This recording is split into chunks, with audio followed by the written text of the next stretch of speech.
Hi ladies and gentlemen, Christoph the Polish Geek welcomes you to the review of the newest James Gunn's DCU movie, Supergirl, which, if I'm going to be honest, it sucked. Yeah, it sucked. There is no other way to put it.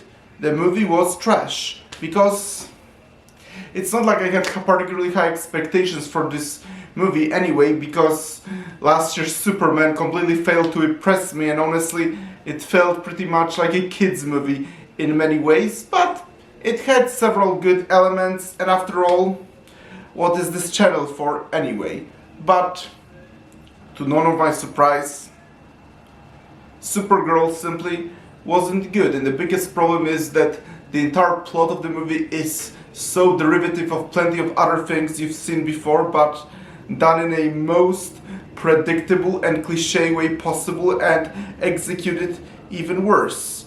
Like, we all know the story of Supergirl, like Kara is a cousin of Kal-El, Superman, Clark Kent, whatever you wanna call him, and then gets sent from Krypton like him, although as a young girl already, whereas he's as a baby, but because she gets stuck in space, she remains a kid while her younger cousin grows to be an adult, although they change her backstory here more into her being born after the destruction of Krypton, thus making her a younger cousin in this movie, which also confuses me really, like why? Like, if anything, the fact that she was technically older than him, but because of being stuck in space, she looked much younger. That was actually one of the coolest parts of their dynamic, in my opinion, actually.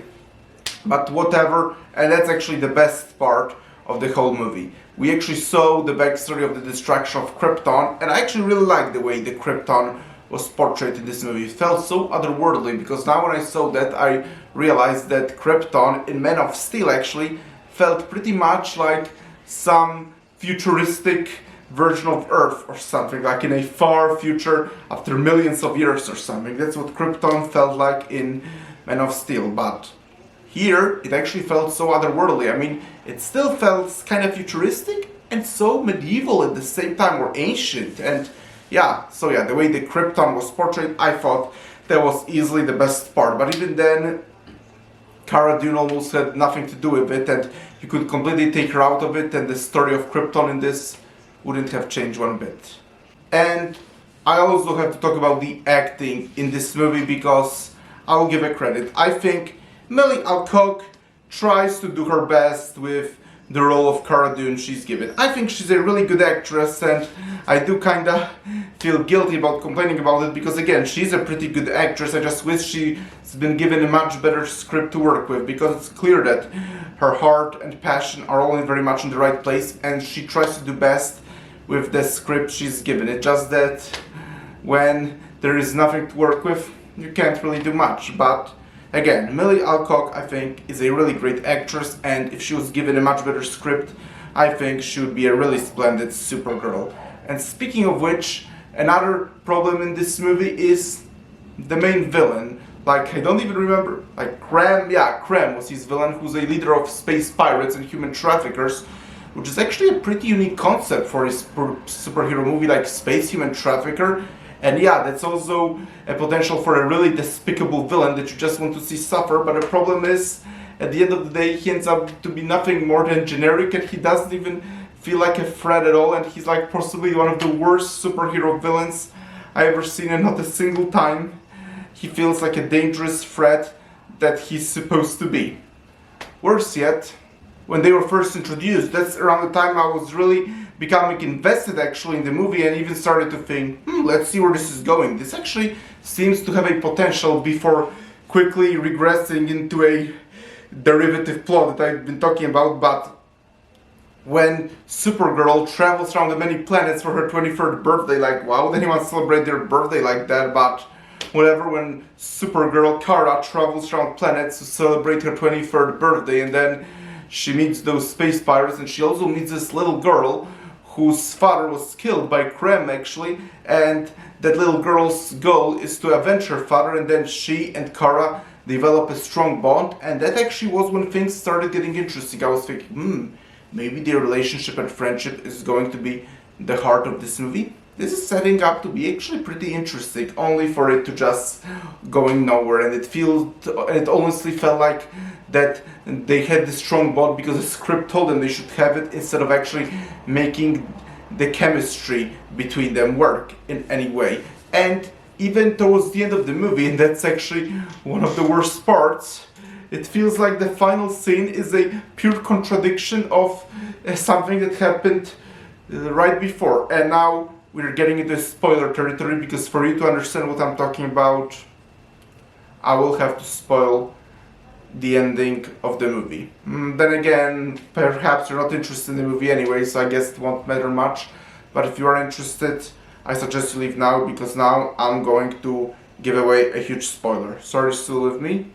Let's proceed.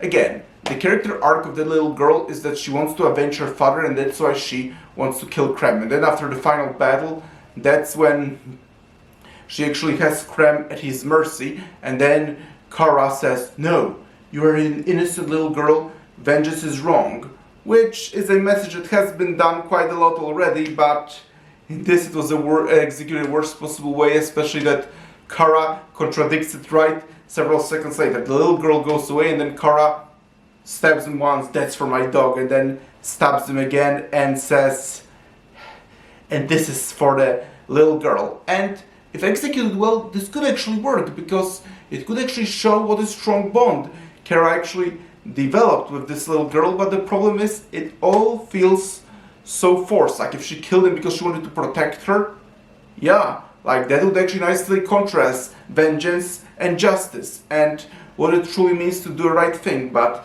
this ultimately comes off as nothing more than Kara says, "No, he's mine." She's just lying to her to basically manipulate her of why she should be the one that kills him. And one more thing I just remembered that I also really liked in that movie, actually, I think Jason Momoa as Lobo was really excellent. And the minute Lobo showed up on screen, I completely even forgot it was Jason Momoa, and I thought, wow, that's Lobo, because it totally felt like the Lobo from the 90s, Superman the animated series, and Justice League animated series actually. Yep, it totally felt like that 90s Lobo in live actions. Only shame that he didn't really do much in the actual movie, but yep, I think that Jason Momoa's Lobo was simply spectacular, and it very much felt like my 90s Lobo that I'm familiar with. Again, shame that he didn't really do much in the actual movie.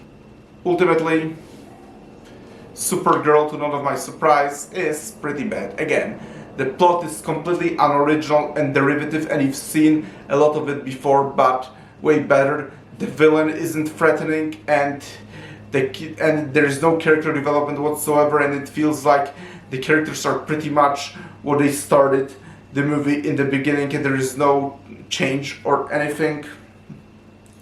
And once again, as I said, I do think Millie Alcock is a pretty good actress, and I can't blame her for doing with what script tells her to, but again, if the script is terrible, then a pretty good actress can't really do much.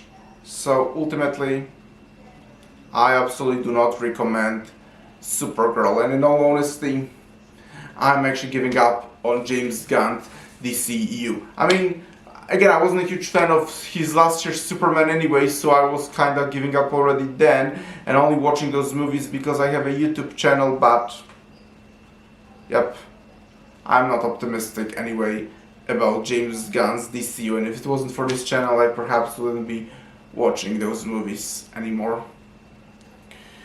But whatever. Thank you, ladies and gentlemen, for checking out this review. Press the like button, please subscribe to this channel, and I will talk to you soon in another video. Talk to you then, bye!